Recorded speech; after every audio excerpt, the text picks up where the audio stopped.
السلام علیکم۔ دیوبندی فرقے کی تاریخ۔ دیوبندی فرقہ، دیوبند بھی ہندوستان کے اندر ایک علاقے کا نام ہے، اور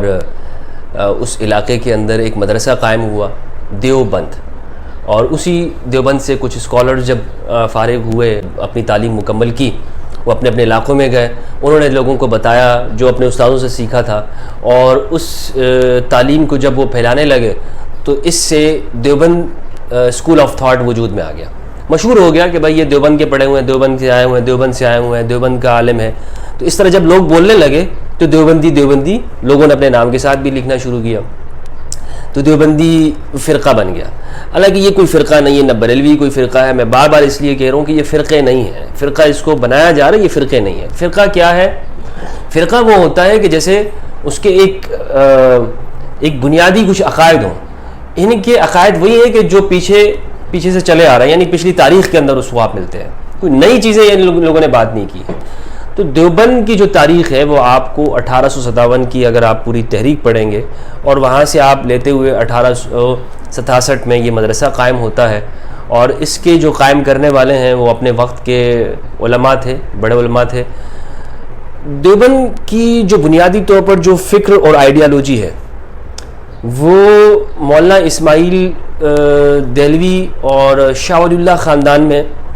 سے چلتی ہے، اگرچہ بریلوی جو سند حدیث ہے وہ بھی امام شاہ ولی اللہ تک جاتی ہے، اور پھر ہندوستان کی جو جہاد کی جو تحریکات ہیں اس میں انہوں نے بڑا حصہ لیا، اور ہندوستان کی جو سیاسی تحریکات ہیں اس میں ان کا بڑا نام ہے، جبکہ دوسرے جو فرقے ہیں ان کی ہندوستان کی سیاسی تاریخ میں بڑا کردار نہیں رہا ہے۔ مثلا جمعیت علماء ہند آپ دیکھ لیں، تحریک ریشمی رومال ہے، تو یہ بڑی عظیم تحریکیں رہی ہیں یہاں اس خطے کی، اس کے جو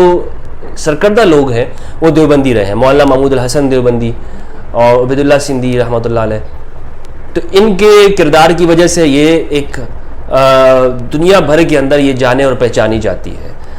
ایک ان کی پہچان یہ بھی ہے کہ ہندوستان کی جدوجہد آزادی میں یا جہاد کے اندر ان کا بڑا کردار رہا ہے۔ پھر دیوبند کی جب افغانستان کے اندر جب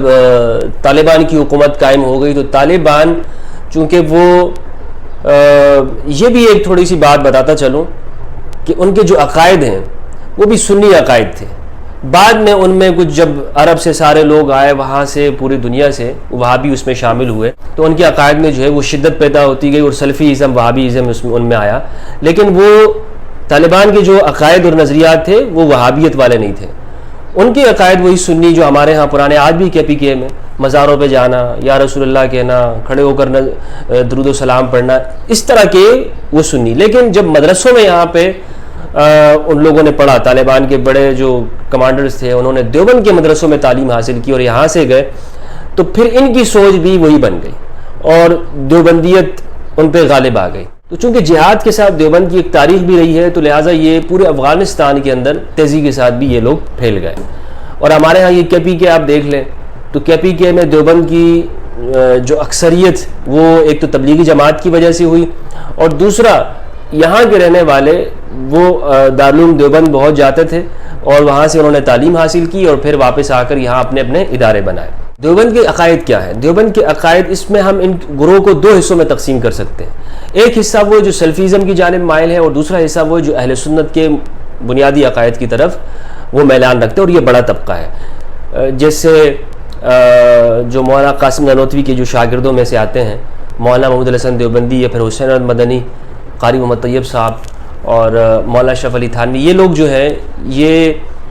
دیوبند کا وہ حصہ ہیں کہ جو اہل سنت کے ساتھ زیادہ قریب ہیں، اور پھر رشید احمد گنگوئی کے بعد جو لوگ ہیں ان کے ساتھ وہ لوگ شمار ہوتے ہیں جو سلفی ازم کے قریب ہیں۔ یہ ان میں دو حصے کیے جانا ضروری ہے، یعنی دیوبند کے وہ لوگ کہ جو اہل سنت کے جو عقائد ہیں، یعنی حیات النبی ہو گیا اور عقیدہ توسل، عقیدہ شفاعت، اس کو مانتے ہوں، کچھ لوگ وہ ہیں کہ جو نہیں مانتے ہیں۔ تو ان کے عقائد کے اندر بھی یہ ایک نہیں ہے، یعنی ایک کیٹیگری میں ان کو نہیں رکھنا چاہیے کہ دیوبند کے عقیدہ یہ ہیں دیوبند کے۔ ہاں ان کے مشترکہ عقیدے ضرور المحند المفند کے اندر وہ لکھا ہوا ہے، اور اگر آپ یعنی اس کو مطالعہ کریں گے تو آپ کو معلوم ہوگا کہ آپ حیرت میں یہ پڑ جائیں گے کہ اہل سنت کی تمام عقائد اس میں لکھے گئے ہیں، اہل سنت والجماعت کے متفقہ عقائد کا اس میں ذکر کیا گیا ہے۔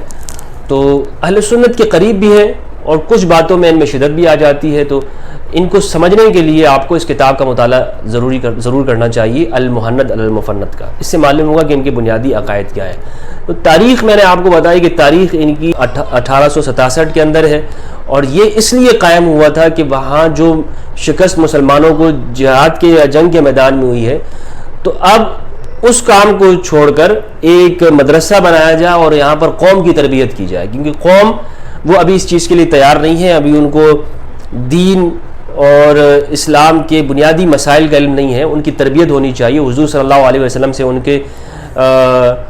کی نسبت میں ان کی پختگی ہو، تاکہ وہ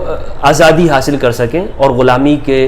اس توق سے اپنے آپ کو چھڑا سکیں۔ یہ ہے دیوبند کے کچھ چند حقائق جو میں نے آپ کے ساتھ شیئر کیے۔